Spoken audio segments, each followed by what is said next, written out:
said he's week to week. Would you see an increase in playing time for Dante and Jason, just Dante, and how do you think each of them has done this year? Yeah, I think it'll be a combination of the two young bucks, right? I love both those young guys.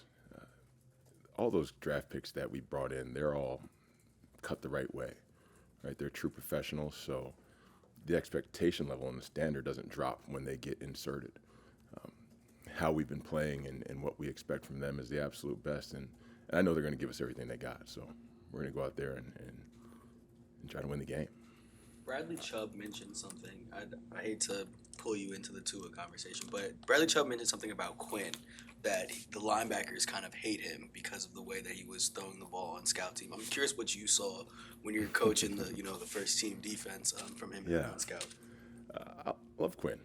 He's a really confident kid, right? I think you saw that in Cleveland when he went out there and threw a long pass, and he seemed unflappable in that situation, particularly facing that front. What Bradley was talking about is some of our coverages are spot drop vision and break coverages. Well, the vision piece is focused on the quarterback. So if he's looking this way and you start to drift that way and he's throwing it that way, it obviously hurts what you're preparing for that particular week. So that's what Bradley was referencing, and that's why our LBs were getting upset. Coach, we face a quarterback like Joe Burrow who just seems to have an innate feel for time and space within the pocket. How does that change the way, without giving the game plan away, obviously, but how do you plan to rush a quarterback who seems like he has eyes in the back of his head like that? Aggressively and coordinated, right? The last thing you want to do against any of these guys with that skill set is be passive, right? You want to be balanced from a rush lane standpoint. And if you can funnel him a particular way, particularly away from his throwing hand, then you're going to do that. But you just want to make sure all four of your rushers, hopefully five if you can, tough with the skill set they have on the outside. But you just want to make sure you're coordinating what you're doing. Having played and coordinated a long time, and I'm obviously not asking you to blame the offense or Tua or any of this, but I do wonder, the theory that fans have, and some analysts, that psychologically not being able to move the ball on offense takes a toll on the defense, and that might have impacted the 4 straight touchdowns after the marvelous start for your unit. Do you put any credence in that? Is there truth to that? No, we are a team, first and foremost, and it's our job, regardless of what's happening on the other side of the ball, to stop the opposing offense. And that's all that matters. We're not a group that's ever going to place blame or point the finger. We're a pull the thumb guys. So we're a team. If we got to win the game 3-0 or 70-50, however we get it done, we just want to win. But so no psychological impact from your experience as a player? As a player, I mean, my quarterbacks were like Kyle Bowler. I love you, Kyle. Jeff Blake. I won't get into it. All these guys are gonna get mad at me, but no. I mean, we go out there to play defense, right? And the last thing we're worried about is what's going on the other side of the ball. What can you tell us about the Matthew Judon release? Because he was a guy who was playing for scrimmage. Yeah, love Matt in terms of what he did while he was here. It's a production-based business, right? And just what we were looking for out of that position hadn't really been delivered on. So that's the nature of the beast, right? That's where we're at. But I love him, man, and I wish him all the best moving forward. Yesterday we had a long talk about him potentially coaching someday, and I think that's something that he would be really good at. But what I am excited for is I'm excited to see some Cam Good and Quentin Bell, right? Guys who have been here for a little bit, who have skill set to both cover and rush, and then they could go out there and set solid edges in the run game. So when these things happen, the thing I get excited for most is just the opportunities for the guys behind them and to see if they answer the bell. Does the agenda change? I'm sorry, Joe. Does the agenda change for an organization once you've been mathematically eliminated from the play? Do you want to take a look at younger guys such as Good and Quentin Bell? I would say no. I mean, you guys know me. I mean, I have 2 boys, right? AJ and Justice, 13 and 8. And if we're playing basketball and it comes down to like game point and they shoot it, I'm going to swat that into the neighbor's yard. Okay? Like, if they're keeping score, we're going to win. And if you play for me, I expect them to react and respond the exact same way. My question was similar. Rasul and Jack have been good. And so the easiest thing to do is just leave them out there. But at times, earlier this year, you kind of gave Ethan some reps, maybe on the third series or, okay. Is that something that you would consider bringing back, like with an Ethan and a Jason over the last 3 games, getting them in a rotation of some reps? No. If you know, we're going out there to win the game, and if you're a healthy, willing, and capable body, I expect you to go out there and play at your absolute best. With Rasul and Jack and the way they've played the run game of late, I mean, it seemed like they're making all kinds of plays on the last scrimmage. How much value does that add to the defense, or what's the impact when you have corners that can come up and fit the run so well like that? It's huge. It's huge. And that was a point of emphasis last week, right? We knew those guys were going to try to get the ball into perimeter, and they were going to have to show up. I told those guys, like, hey, if you got to get an extra chin strap, let's get one. So particularly with how we're built right now and the maturation and growth of those young interior tackles, you have to have DBs that are physical and can tackle. Unfortunately, we have a couple. How does it affect the game planning when you go against 2 receivers of the caliber of Jamar Chase and T. Higgins? Yeah, that's problematic, right? And not just for our team, for most teams, because the thing you worry about is obviously playing single high, and those 50-50 balls for guys like that aren't 50-50 balls.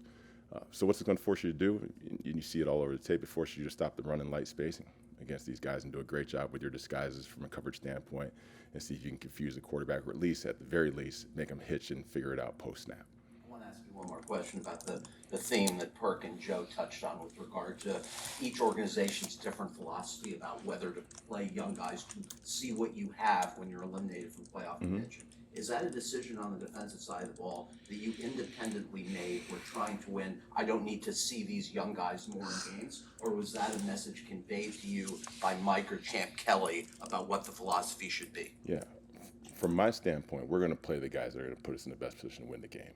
This isn't like, you know, I'm not coaching like Pop Warner. We're like, hey, let everybody get a turn, right? Like, let's make sure everybody's happy. Like, we're trying to win the game. Now, if it gets, I have bosses, right? And if something gets dictated to me or that demanded from me, then I'll deliver upon that, right? I'll be a loyal soldier. But until that happens, we're going to play the players that best put us in position to win the football game.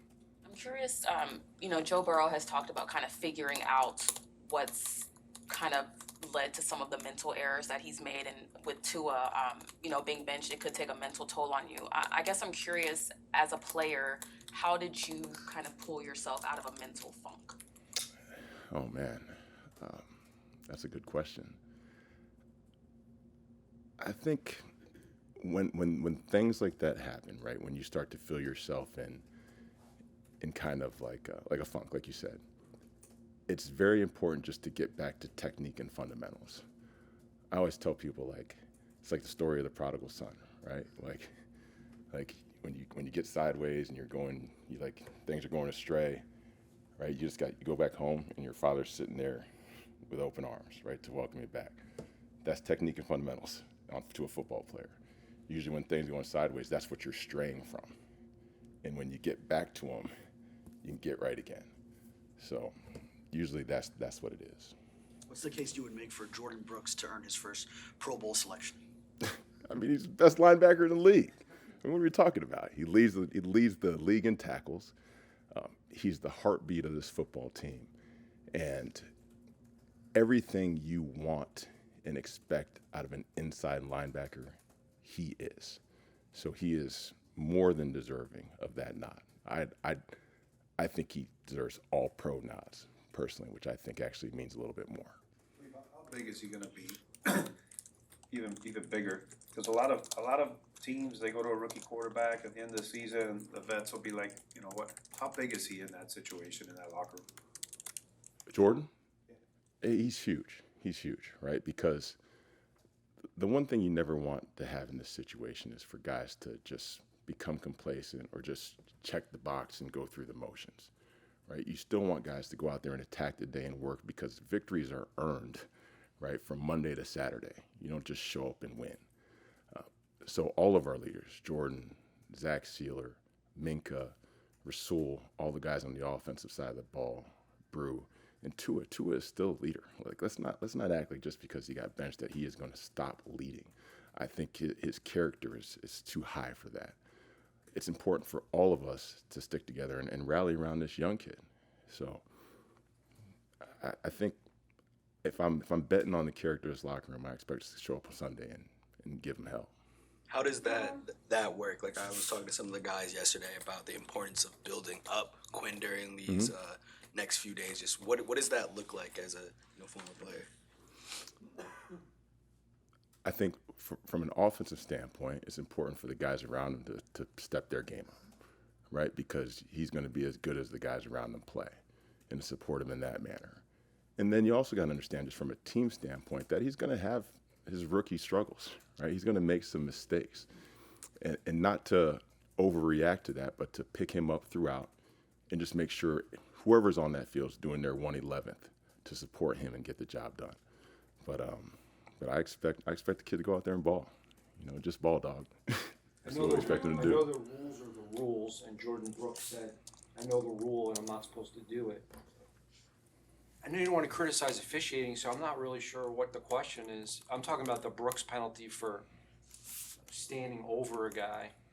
Let me ask your opinion on the rule, not whether or not it should have been a penalty. Is your opinion on the rule that it's not a good rule? Yeah, I'm sorry. I don't think it's a good rule. Yeah, where do you want me to get my list out of poor rules? I don't think it's a good rule. What do you think it's a good rule that looking at a guy hovering over him, looking at him? Yeah, it's hard for me to sit up here and judge whether or not a rule is good or bad, but it's a rule, and we have to abide by that. So nobody feels worse about it than Jordan. We'll learn from it as a defense. And regardless, in all those situations, majority of the year, I take out the Indy game out of it because I thought we did a poor job of responding to adversity in that game. When we've been put in that situation, for the most part, the team has just responded, and we've gotten the stop. Unfortunately, this past game, we just weren't able to do that, and that's unfortunate. We've, at the risk of being awkward and inappropriate, I know that I know it's a great setup. No, it hasn't stopped me. I know you have head coaching aspirations. This defense has come on since the Cleveland game. What can you show in these last 3 games toward, showing somebody that you got this team in order, this defense is ready, look at what I did? Yeah, this game has been and always will be about the players. So whenever I've gone sideways in my coaching career, it's because I've been thinking about myself, and that'll never happen as long as I'm here. I promise you that. So I'm going to continue to serve. Whatever happens after this year, happens after this year. But for 3 games, those guys that are wearing Miami Dolphins decals and playing defense for me, we're going to play with every ounce of heart and fight that we got.